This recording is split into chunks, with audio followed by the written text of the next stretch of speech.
Olá, minhas amigas, hoje é quarta-feira, dia da nossa reunião. Que a paz de Deus esteja com todas vocês. Nessa tarde em especial queremos refletir um pouco sobre um órgão especial do nosso corpo, que são os nossos olhos. E aquilo que eles enxergam, o papel que eles desempenham em nossa vida. O que eu enxergo ao abrir os meus olhos? Eles são uma janela da vida, um órgão bem complexo, né? Mas belíssimo, algo maravilhoso que Deus criou e colocou em nós para que pudéssemos enxergar e ter contato visual com o mundo que nos cerca. Os olhos podem não enxergar nada, mesmo abertos, ou enxergar muito, mesmo fechados. Podem estar embaçados, pesados, tristes, sem esperança, mas também podem estar cheios de fé, de alegria.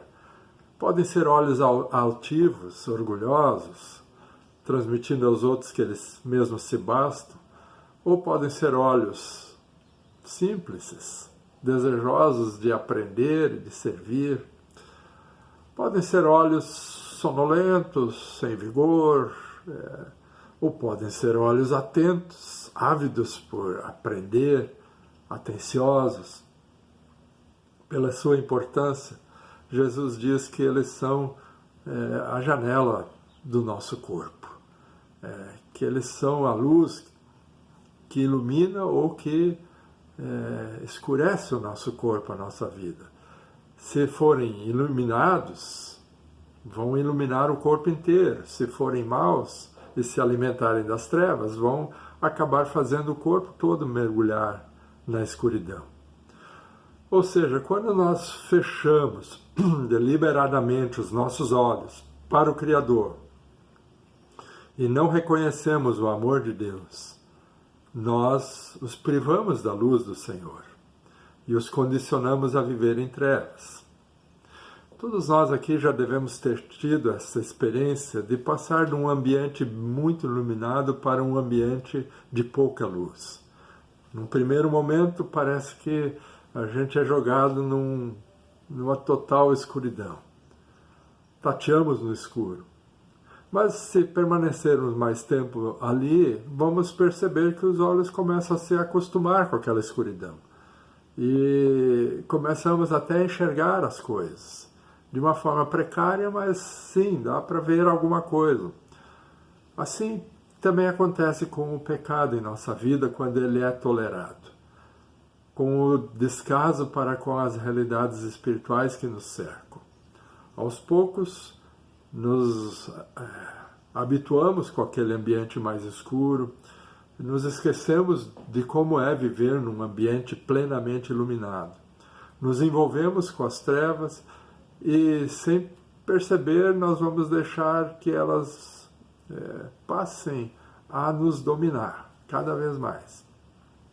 Claro que não é este o propósito de Deus para as nossas vidas. Deus não quer que vivamos em trevas. Quando Jesus define a sua missão neste mundo, ele afirma que o Espírito do Senhor o ungiu para justamente dar vista aos cegos e pôr em liberdade os oprimidos. E vemos isso acontecendo muitas vezes, de uma forma muito clara. Jesus restaurando a vista das pessoas. Também a vista de Paulo, por exemplo, é restaurada num texto que nós lemos em Atos 9, quando Ananias ora por ele e se dá a sua conversão. Escamas caem dos seus olhos, porque ele tinha deixado de enxergar e ele volta a ver, e agora com uma nova visão, com uma vida plenamente iluminada pelo Espírito Santo de Deus. A palavra do Senhor não deixa dúvida de que o processo que endurece o ser humano e o faz perder a visão, o tornando cego, é obra do inimigo de Deus. 2 Coríntios 4,4 nos fala disso. O Deus desta era cegou o entendimento dos descrentes, para que eles não enxerguem a luz do Evangelho da glória de Cristo, que é a imagem de Deus. Ou seja, o mal danado, inimigo eterno de Deus, tem prazer em cegar as pessoas e deixá-las cativas às trevas. O Deus eterno enviou o seu Filho, por outro lado, para nos libertar dessas trevas e nos iluminar, e nos trazer de volta para o seu ambiente de luz. Lemos em Colossenses 1, 12, 13, que Jesus nos tornou dignos de participar do reino da luz de Deus. E através dele, Deus nos resgatou do domínio das trevas e nos transportou para o reino do seu Filho, para a redenção e o perdão dos nossos pecados. O Evangelho de João tem um texto que mostra isso de uma maneira muito plástica também. Falo da mulher samaritana, Evangelho de João, capítulo 4. É uma mulher que havia perdido o foco da sua vida, a direção. Tinha feito muitas escolhas erradas e agora estava triste, infeliz, desiludida, se sentindo até uma escória do mundo. As pessoas a taxavam de vulgar, sem vergonha. E por isso ela andava infeliz, já em seu sexto casamento, seu sexto relacionamento. Estava sem luz e sem graça na vida. Se esgueirava pelas sombras da existência, tanto é que o texto diz que ela foi ao poço público para buscar a água numa hora nada habitual. Ao meio-dia, no pior dos calores do dia, coisa que ninguém fazia, a não ser que não quisesse encontrar ninguém. E certamente ela não ia encontrar ninguém lá naquele poço naquela hora, mas naquele dia foi diferente. Encontrou um homem sentado à beira do poço. Parecia usar vestes típicas de algum mestre, e era costume que esses homens não lhe dirigissem palavra, que não falassem com ela, porque era proibido, ainda mais para um mestre. Assim ela tirou água rapidinho do poço e já ia dar o fora dali. Mas este Jesus, que estava sentado ali, olhou para ela de um jeito diferente. Ele viu o desalento nos seus olhos, ele ouviu o clamor interior, mesmo que ele não tenha sido expresso em palavras. Mostrou compaixão por ela e lhe pediu um copo d'água, um pouquinho da água que ela tinha tirado do poço. Ela, desconfiada, sabia que os homens olhavam para ela com segundas intenções. Mas, na medida em que este homem ia se dirigindo a ela, a conversa foi despertando nela uma sede que ela não sentia havia muito tempo. Uma sede de vida. Um fragmento de esperança despertava em seu interior. E o texto vai assim desenvolvendo a conversa dos dois, até o momento em que os seus olhos se abrem pela fé. E ela vê e crê que este de fato é o homem que dizia que ele podia dar para ela uma água viva a jorrar para a vida eterna. Ele disse para ela: eu sou o Messias, aquele que tu procuras, o prometido de Deus. E ela desperta para a fé, e ela crê, e sai correndo dali para contar para todo mundo quem ela havia encontrado, o Messias de Deus. Enquanto essa conversa entre os dois estava se desenrolando, os discípulos apareceram naquele lugar porque eles tinham saído para comprar comida. Era meio-dia, estavam com fome, Jesus também tinha muita fome. E quando eles voltam, eles encontram os dois conversando. Não acharam aquilo muito legal, porque não era costume. Não era da sua tradição que um homem como Jesus estabelecesse conversa com uma mulher estranha. O texto diz que eles ficam surpresos, mas que não ousam falar nada. Simplesmente eles engolem seco, não falam nada, preparam a comida e a oferecem para Jesus. A fome tinha apertado e todos queriam era comer logo alguma coisa. Jesus, estranhamente, porque há pouco ele estava com muita fome, agora recusa a comida que é trazida pelos seus amigos. E por que a recusa? Porque ele havia enxergado algo muito maior que estava para acontecer ali. Havia uma colheita a ser feita, um outro alimento a ser oferecido para aquela mulher, que não era o lanche dos discípulos, mas o pão vivo dos céus. Coisa que os discípulos não perceberam e nem enxergaram naquele momento. Os seus olhos estavam centrados no lanche, no pão que estava diante deles. Jesus, porém, viu que a mulher que havia ido buscar água deixara o seu cântaro de lado. Aquela água do poço já não lhe interessava mais, diante da experiência de poder provar a água viva que poderia saciar a sua sede para sempre. E isso ela passou a provar naquele momento, e passou a transbordar dela.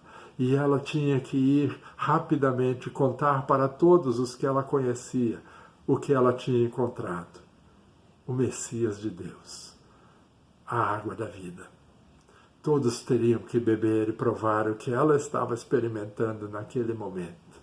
Algo que lhe restaurou a vista, lhe restaurou a própria vida. Mas os discípulos não enxergam nada disso. Apenas querem comer o seu lanche. Estranho que Jesus está disperso, que ele perdeu a fome. Há pouco ele parecia tão esfomeado, agora estava focado em outra coisa. E é neste momento que ele lhes diz: a minha comida é fazer a vontade de meu Pai. E qual é a vontade do Pai? O verso 36 o responde: é colher os frutos para a vida eterna. Antes de tudo, o foco de Jesus está na salvação eterna das pessoas que andam presas, cegas, perdidas, sem esperança neste mundo. Esta é a sua comida. Esta é a colheita a ser feita. Foi para a salvação eterna de toda a humanidade que ele encarnou e veio habitar entre nós. E é isto, essencialmente, que alegra o coração de Deus. E esta também deveria ser a nossa maior missão, de todos os seus discípulos. Nos versos 39 a 42, lemos que muitos voltaram para aquele lugar com aquela samaritana e creram em Jesus. E os seus olhos foram abertos para a vida eterna. O propósito essencial da vinda de Jesus estava se cumprindo ali. Naturalmente que é isto que Jesus quer ensinar para os seus discípulos naquele momento. Que tenham olhos para os perdidos, que sintam compaixão por aqueles que não enxergam mais nada, não veem, mesmo tendo olhos, não ouvem, mesmo tendo ouvidos, e vivem uma vida ofuscada pelo pecado, pelas coisas deste mundo. É por isso que ele fala aos seus discípulos: abram os olhos e vejam, os campos estão maduros para a colheita, abram os olhos. E a minha pergunta para vocês nesta tarde é: o que os teus olhos enxergam quando tu olhas à tua volta? Eles enxergam o que Deus enxerga? Campos maduros e prontos para a colheita? Ou apenas a comida, o lanche que está sobre a mesa? Se uma samaritana, como é descrita em nosso texto, foi instrumento nas mãos de Deus para uma colheita tão grande, o que Deus pode fazer através de cada um de nós? Quando abro os meus olhos, o que eu enxergo? Consigo enxergar a realidade espiritual que me cerca? Consigo ver a real necessidade das pessoas e me importo com elas? Ou somente vejo a minha agenda, meu trabalho, as minhas comunidades, meu conforto? Ou já não vejo mais nada? Meus olhos são capazes de ver os campos maduros que estão à minha volta? Ou estão sempre dominados pelas coisas deste mundo e já não enxergo mais nada além delas? Os campos são os mesmos, as pessoas são as mesmas, suas necessidades também são as mesmas. Quem terá compaixão delas para lhes indicar o caminho do reino dos céus, senão nós, os filhos de Deus? Então, ore para Deus. Vamos orar para que Ele abra os nossos olhos, para que eles enxerguem aquilo que o Senhor enxerga. Vidas que precisam de esperança e salvação. Que assim seja. Deus nos abençoe e nos abra os olhos para que a sua luz penetre por elas. Filhos.